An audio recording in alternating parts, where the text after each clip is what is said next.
What I'm about to show you might be one of the clearest examples of how China is quietly reshaping the future of the world. If you look closely at what is happening on the streets of Shanghai or Shenzhen today, you will start to realize that China isn't just competing in the future of technology. It is already defining it. We often hear about the hardware, the factories, and the massive shipping ports, but the real story is much more profound. Our narrative begins with something that most people outside of China rarely pay attention to, which is the annual Chinese New Year Gala. This televised event is not just a variety show. It is a cultural juggernaut that receives over 23 billion views across all platforms. While the world watched the 2026 Spring Festival Gala for its music and dance, the real stars were the humanoid robots and the next generation of intelligent vehicles that were showcased as integral parts of the Chinese lifestyle. This spectacle was a deliberate signal to the world that the copycat era is dead and buried, replaced by a level of innovation that even the most prolific Western entrepreneurs are calling next level. The automotive industry is the tip of the spear in this transformation. For decades, the West viewed Chinese cars as a joke, something that could never match the prestige of a Mercedes or the performance of a Ferrari. But that laughter has turned into a nervous silence.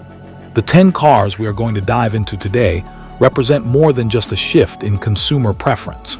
They represent a structural advantage in engineering, software integration, and supply chain management that feels like cheating. Behind the polished chrome and the massive screens lies a hard-nosed industrial strategy. Beijing is betting on software-defined vehicles to lead the next industrial era, and they are doing it with a speed of iteration that makes Silicon Valley look like it's moving in slow motion.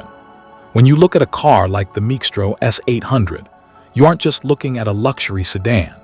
You are looking at the culmination of a decade of intense focus on what the elite of the future actually want. The Micstro S800 is the latest crown jewel born from the partnership between Huawei and JAC. It is an executive sedan that doesn't just aim to compete with the Mercedes Maybach. It aims to make it look like a relic from the past. Measuring nearly 5.5 meters in length, the S800 is a massive presence on the road, but its true magic is inside. The cabin is an immersive sensory environment powered by the Huawei Sound Ultimate system, featuring an unbelievable 43 speakers. This isn't just about playing music. It's about creating a personalized acoustic bubble for every passenger. The rear seats offer airline-grade comfort with zero-gravity technology that allows you to recline to nearly 150 degrees. It even includes a refrigerated compartment with a hidden drawer for personal items or medication, because at this level of luxury, the car isn't a vehicle, it's a private sanctuary. Underneath that luxury is the Tooling II platform, a fully aluminum structure that provides the kind of rigidity and stability you'd expect from a high-end sports car, combined with dual-chamber air suspension that smooths out the world around you. But Huawei's influence doesn't stop with the Micstro. The Stellato S9, co-developed with BAIC, is another pillar of this new luxury ecosystem. It is a masterclass in aerodynamic efficiency, boasting a drag coefficient so low it feels like it was designed in a wind tunnel meant for fighter jets. The S9 introduces the Universe Star lighting signature, which isn't just for show. These X-pixel adaptive headlights can project safety symbols and custom motifs directly onto the road, communicating with pedestrians and other drivers in a language of light. Inside, it transforms into a mobile luxury office. For the executive who needs to work or relax, there is a 32-inch projection screen that drops from the ceiling, turning the back seat into a private cinema or a boardroom. This is all integrated through Huawei's Harmony OS, which connects your phone, your home, and your car into a single, seamless digital existence. This level of software integration is exactly what Western manufacturers are struggling to replicate, because they lack the unified tech ecosystem that companies like Huawei have spent years building. Then there is the 80 M9, a vehicle that has been called the best SUV currently on the road. This is Huawei's flagship in the SUV segment, and it is packed with what engineers call black technology. One of its most stunning features is the 75-inch augmented reality head-up display that projects navigation and safety data directly onto the windshield as if it were floating in the air. The M9 also features intelligent matrix headlights that can project a light carpet to show you exactly where the car is going in the dark, or even project a movie against a wall during a camping trip. It is a 6-seater with zero-gravity massage chairs in every row, making sure that even the person in the very back feels like a VIP. The 80 M9 represents the realization that the car of the future isn't about the engine, it's about the software that lives inside it. With the Cayenne ADS-3 autonomous driving system, the M9 can navigate complex urban environments with a level of precision that feels almost human, proving that China's lead in AI and sensors is translating directly into superior road performance. If the Ado and Mixtro represent the executive office, the BYD Yangwang U8 represents the ultimate force of nature. This is a nearly 4-ton behemoth that can do things no other SUV on the planet can. Built on the E4 platform, it features 4 independent electric motors, one for each wheel, giving it a total of nearly 1,200 horsepower. This allows for the famous tank turn, where the car can spin 360 degrees on the spot by rotating the wheels in opposite directions. But the U8's most insane feature is its ability to float. In emergency situations like a flash flood, the car can actually seal its components and float on water for up to 30 minutes, using its wheels like propellers to steer back to safety. It sounds like science fiction, but it is a real-world application of extreme engineering. This isn't just a party trick. It's a statement that BYD is willing to try dumber stuff and push the boundaries of what is possible because they have the hardware supply chain to back it up. Building on that same E4 architecture is the Yangwang U9, which is China's answer to the European supercar elite. The U9 is an all-electric beast that can sprint from 0 to 100 kilometers per hour in just over 2 seconds. However, its most talked about feature is the Sussex intelligent suspension system. This system is so advanced that it allows the car to literally jump off the ground with all 4 wheels, or even drive on only 3 wheels if one tire is compromised. In demonstrations, we've seen the U9 dance to music, adjusting its height and tilt in perfect rhythm. While some critics might dismiss this as a gimmick, the underlying technology is about unprecedented vehicle control and stability.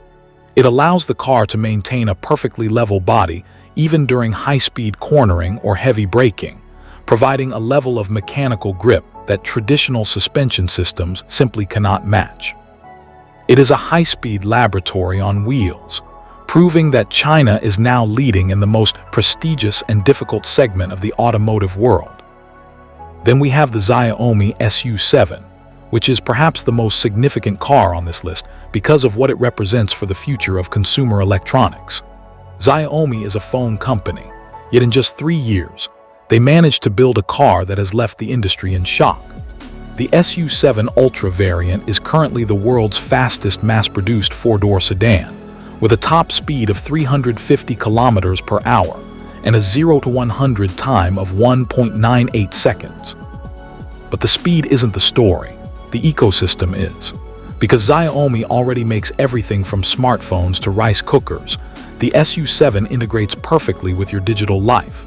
You can start a meeting on your phone, continue it on the car's massive screen, and have your home's air conditioning turn on as you drive into your neighborhood, all through a single OS. This is the human X-Car X-Home vision that Apple dreamed of but ultimately abandoned. Xiaomi didn't just build a car, they built the ultimate mobile device, and they did it at a price point that makes it accessible to the masses. Speaking of accessibility and ruggedness, the Jet or Traveler is a fascinating case study in how Chinese brands are capturing the lifestyle market. While the Yangwang U8 is an expensive technological marvel, the Traveler offers that boxy, rugged off-road aesthetic with modern tech at a price that everyday adventurers can afford. It uses a sixth-generation Borg-Warner four-wheel drive system and a chassis designed for durability, but the interior is pure 2026. With a driver-centric layout and a massive 15.6-inch display, it proves that you don't need to sacrifice intelligence for toughness.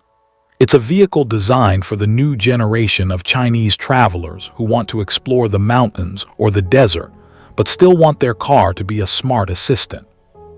The success of the Jet or Traveler shows that the Chinese automotive industry isn't just focusing on the top 1%. They are systematically upgrading every segment of the market with better technology and better value.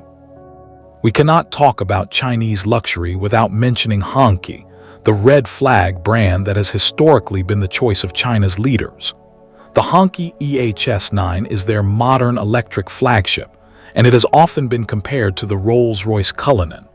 But where the Rolls-Royce leans on tradition and V12 engines, the EHS9 leans into the future.